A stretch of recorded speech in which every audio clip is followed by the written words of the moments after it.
तहज्जुद क्या है? सामीन, तहज्जुद क्या है? तहज्जुद वो नमाज है जो हम पर फ़र्ज़ नहीं की गई, तो फिर इसका इतना अजर क्यों है? सामीन, आपने कभी सोचा है कि इसका इतना अजर क्यों है? इसका अजर इसलिए है क्योंकि इसका पैगाम नहीं आता, इसके लिए खुद उठा जाता है। आपके दिल में मौजूद तड़प आपको उठा लाती है, ऐसी तड़प जो गहरी नींद से आपको उठा लाती है, जो हमें आधी रात में बिस्तर पर सुकून से सोने नहीं देती। और इस तड़प के साथ बंदा जब अपने रब के हुजूर अपनी पेशानी ज़मीन पर रखता है तो उसका वो सजदा उसे फर्श से अर्श पर ले जाता है। उस खुदाए बुजुर्ग को बरतर की रहमत अपने बंदे को अपने साए में ले लेती है। बंदा अपने रब के सबसे करीब होता है। उस वक़्त बंदे का बहाया हुआ हर आंसू आंख से बहता है और सुकून दिल में उतार दिया जाता है। और तहज्जुद वो नमाज है जो हमें अल्लाह के बहुत करीब कर देती है।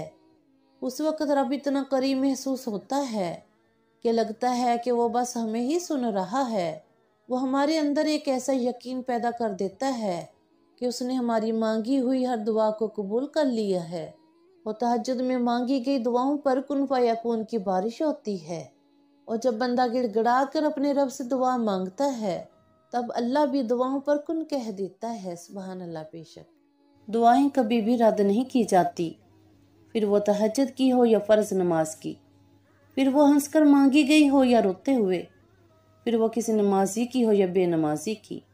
वो जो दो जहां का मालिक है, जिसके एक कुन पर पूरी कायनात मुनहसिर है, तुम्हें लगता है कि वो तुम्हें तड़पता हुआ छोड़ेगा? यकीनन नहीं। तो बस अपनी मांगी गई हर दुआ पर भरोसा रखो। या अल्लाह पाक हम सब की जायज़ दुआओं पर कुन फयकून की मोहर लगा दे। आमीन या रब्बुल आलमीन। तहज्जुद की दुआएं जब नसीब के रूबरू आ खड़ी हो जाती हैं तब कुछ भी नामुमकिन नहीं रहता। तब चार सुकून की सदाएं गूंजती हैं। तहज्जुद का खामोश सजदा और ज़ारो ज़ार बहते हुए आंसू अल्लाह पाक कभी भी ज़ाया नहीं करता। बेशक दुआओं की कबूलियत की निशानी तहज्जुद है। याद रखिएगा कि तहज्जुद के वक़्त आपकी छोटी से छोटी पुकार भी सीधा अर्श तक जाती है।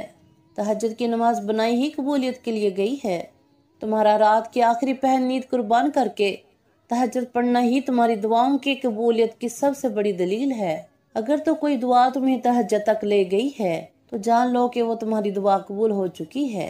अल्लाह के मामले में इतना मत सोचा करो, बस आंखें बंद करके यकीन कर लिया करो, क्योंकि वो मौजज़ों का रास्ता है। तहज्जुद के लिए तुम खुद नहीं जाया करते, बल्कि तुम्हें चुन लिया जाता है। और जिसको अल्लाह ताला चुन लेता है वो अल्लाह ताला का बहुत ही लाडला बंदा होता है। और अल्लाह ताला अपने लाडले बंदे को कभी भी तड़पते हुए नहीं छोड़ता। बेशक और जानते हो कि सुकून क्या है? वक्त तहज्जुद अपने रब से अकेले में बैठकर गुफ्तगू करना, कि तहज्जुद रूठे रब को मनाने का वक़्त है। और तहज्जुद के वक़्त की जो खामोशी सुकून होता है, यकीन जानिए ये दुनिया की किसी दौलत और आसाइश से नहीं मिल सकता। बेशक फजर और तहज्जुद खामोश नमाज़ें हैं। इनमें बहाए गए आंसुओं की पुकार सिर्फ अल्लाह ताला देखता और सुनता है। तभी तो इनमें मांगी गई दुआएं असर रखती हैं।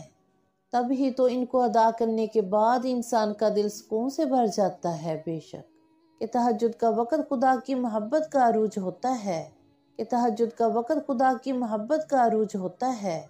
कि तहज्जुद बहुत ख़ास होती है, बहुत ख़ास। बेशक कि तहज्जुद वो नमाज है कि जिसमें इंसान अपने रब को पा लेता है। बेशक अगर तहज्जुद में कोई ख़ास बात ना होती तो अल्लाह ताला क्यों तहज्जुद पढ़ने वालों के लिए पहले आसमान पे आता। सुभान अल्लाह। तहज्जुद की रगबत, तहज्जुद का शौक़ और तहज्जुद के आंसू। तहज्जुद की रगबत, तहज्जुद का शौक़ और तहज्जुद के आंसू या अल्लाह पाक अपने फजल करम से मुझे भी अता फरमा दे। आमीन या रब्बुल आलमीन। कि नमाज अगर मोहब्बत है तो तहज्जुद अल्लाह ताला से इश्क का एहसास है। अल्लाह ताला हमें नमाज वाली मोहब्बत और तहज्जुद वाला इश्क नसीब फरमाए। अल्लाहुम्मा आमीन।